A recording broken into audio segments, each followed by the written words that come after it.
بسم اللہ الرحمن الرحیم۔ عزیز طلباء، السلام علیکم۔ امید ہے آپ سب خیر و عافیت سے ہوں گے۔ ہم پڑھ رہے تھے سبق نمبر 4 نظریہ پاکستان۔ ڈاکٹر غلام مصطفیٰ خان نے اپنے اس مضمون میں نظریہ پاکستان کو منفرد انداز میں پیش کیا ہے۔ یہ نظریہ شاہ ولی اللہ مجدد الف ثانی، سید احمد بریلوی اور سر سید احمد خان کے افکار سے تشکیل پایا۔ علامہ اقبال رحمۃ اللہ علیہ نے الہ آباد میں اس نظریہ کو پیش کیا۔ 23 مارچ کو قرارداد پاکستان کے پس منظر میں یہی نظریہ درکار تھا اور قیام پاکستان کا سبب بھی یہی نظریہ قرار پایا۔ آج ہم اس سبق کا پارٹ 3 پڑھیں گے۔ ہم نے کل مغرب کے تصور قومیت اور مسلمانوں کے تصور قومیت کے بارے میں پڑھا تھا۔ نیز ہم نے پڑھا تھا کہ علامہ اقبال رحمۃ اللہ علیہ نے اپنے اشعار کے ذریعے کس طرح اسلامی تصور قومیت کو واضح کیا ہے۔ اب اس سے آگے پڑھیں گے، تو آئیے اپنے سبق کا آغاز کرتے ہیں۔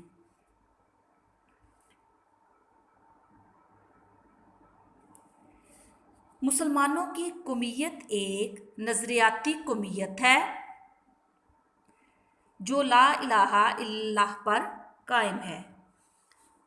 لا الہ الا اللہ پر یعنی اللہ تعالیٰ کی وحدانیت پر قائم ہے۔ اللہ تعالیٰ کو ایک ماننے پر اس کی بنیاد رکھی گئی ہے، یعنی یہ کہ نسل، رنگ اور وطن کی بنیاد پر نہیں بلکہ ایک نظریے، ایک عقیدے، ایک کلمے کی بنیاد پر وجود میں آئی ہے، اور اس نظریاتی پہلو کو نمایاں کرنے کے لیے اسے ملت کہا گیا ہے۔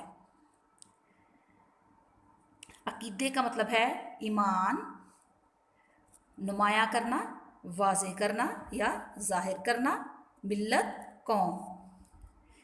ایسی نظریاتی قومیت میں ہر نسل، ہر رنگ اور جغرافیائی خطے کے لوگوں کے لیے جگہ ہوتی ہے، اور حقیقت یہ ہے کہ جنوبی ایشیا کے مسلمانوں کو، جن میں ہر نسل، ہر رنگ اور مختلف جغرافیائی خطوں کے لوگ شامل تھے، ایک ایسی قوم کے ماتحت اقلیت بن کر رہنا منظور نہ تھا۔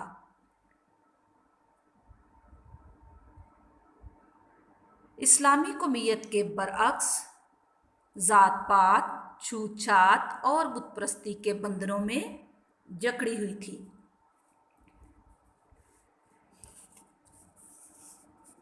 ماتحت کا مطلب ہے نیچے ہو کر رہنا، یعنی زیر فرمان رہنا۔ اقلیت تعداد میں کم ہونا منظور نہ تھا، قبول نہ تھا، جو اسلامی قومیت کے برعکس الٹ ذات پات، چھوت چھات اور بت پرستی کے بندھنوں میں جکڑی ہوئی تھی، بندھنوں میں، پابندیوں میں جکڑی ہوئی تھی، پھنسی ہوئی تھی۔ چنانچہ انہوں نے اپنی جداگانہ قومیت، یعنی جداگانہ الگ قومیت یعنی اسلامی قومیت کی بنیاد پر اپنے لیے ایک جداگانہ وطن کا مطالبہ کیا، جس میں وہ اپنے عقیدے، اپنے نظریہ زندگی، اپنے طرز معاشرت کے مطابق زندگی بسر کر سکیں اور ایک مسلمان کی حیثیت سے دور جدید کے چیلنج کا مقابلہ کر سکیں اور اپنے مستقبل کو سنوار سکیں۔ طرز معاشرت، رہنے سہنے کے طور طریقے، دور جدید، نئے دور کا چیلنج، مقابلے کے لیے بلانا۔ ہمیں اس بات کو اچھی طرح ذہن نشین کر لینا چاہیے کہ نظریہ پاکستان میں اسلامی زندگی اور قدروں کا تصور، ذہن نشین یاد کر لینا چاہیے، قدروں، آداب، تصور، خیال بنیادی حیثیت رکھتا ہے۔ اخوت، مساوات، عدل، دیانت، خدا ترسی، انسانی ہمدردی اور عظمت کردار کے بغیر نظریہ پاکستان کو فروغ نہیں ہو سکتا۔ اخوت، بھائی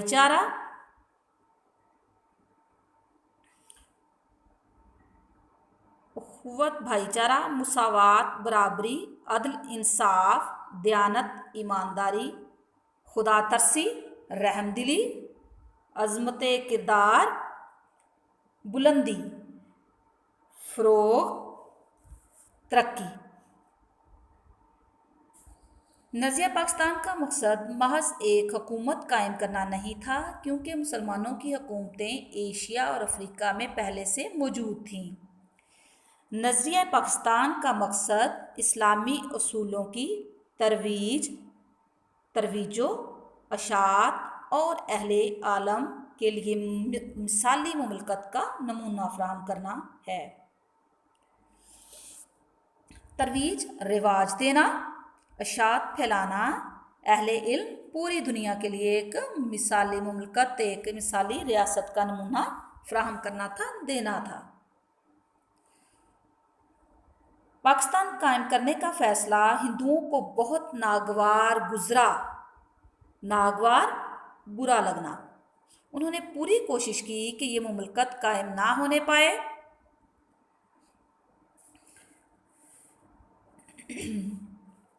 ان کے پاس دولت اور طاقت تھی، جنوبی ایشیا میں ان کی اکثریت تھی۔ اکثریت کا مطلب ہے تعداد میں زیادہ ہونا، یعنی جنوبی ایشیا میں تعداد میں وہ بہت زیادہ تھے۔ لیکن چونکہ قیام پاکستان کا مطالبہ حق اور انصاف پر مبنی تھا، حق اور انصاف پر، حق یعنی سچائی پر، اور انصاف پر مبنی تھا۔ مبنی کا مطلب ہے بنیاد ڈالنے والا، بنیاد ڈالنے والا۔ اس لیے حکومت برطانیہ کو مجبور ہونا پڑا اور قائد اعظم محمد علی جناح کی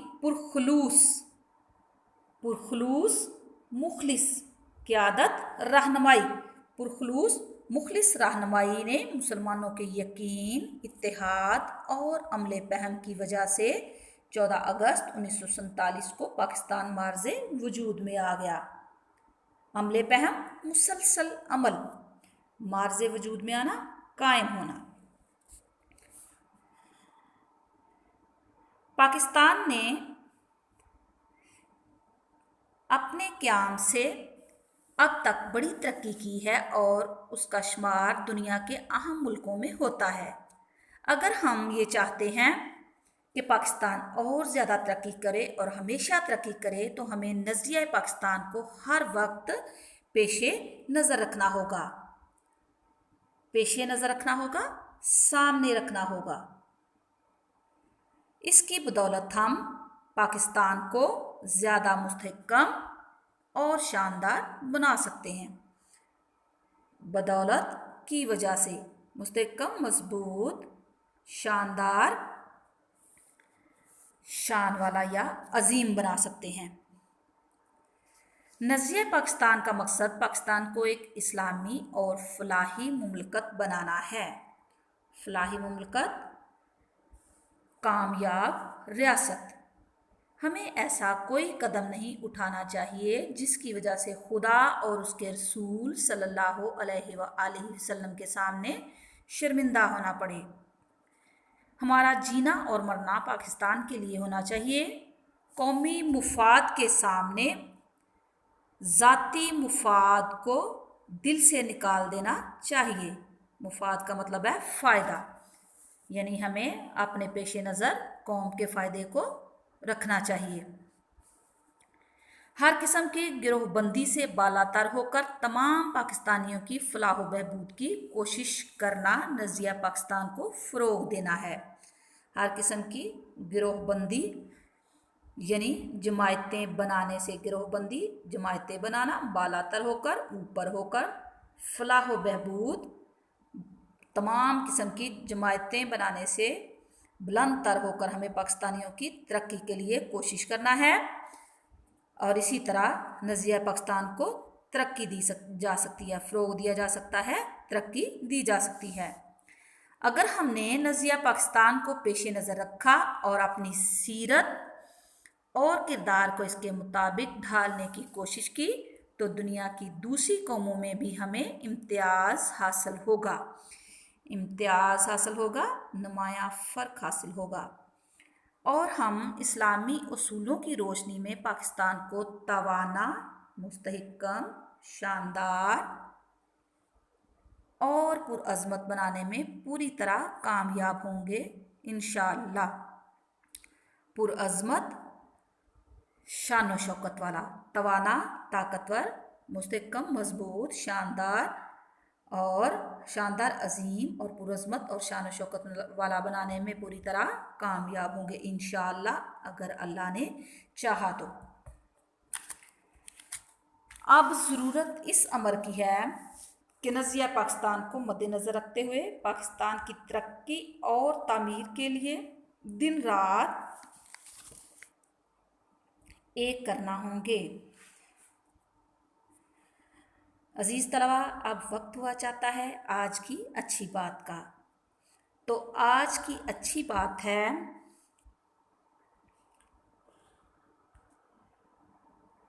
برائی کی مثال ایسی ہے جیسے پہاڑ سے نیچے اترنا کہ ایک قدم اٹھاؤ تو باقی خود اٹھتے چلے جاتے ہیں، یعنی برائی کی طرف انسان بڑی تیزی سے راغب ہوتا ہے اور بہت جلد اس میں ملوث ہونے کے چانسز ہوتے ہیں اور خود بخود راستے ہموار ہونا شروع ہو جاتے ہیں، جبکہ اچھائی کی مثال ایسی ہے جیسے پہاڑ پر چڑھنا کہ ہر قدم پچھلے قدم سے زیادہ مشکل مگر ہر قدم پر بلندی ملتی ہے، یعنی اچھائی کے راستے پر چلنے کے لیے ہمیں مشکلات کا سامنا کرنا پڑتا ہے۔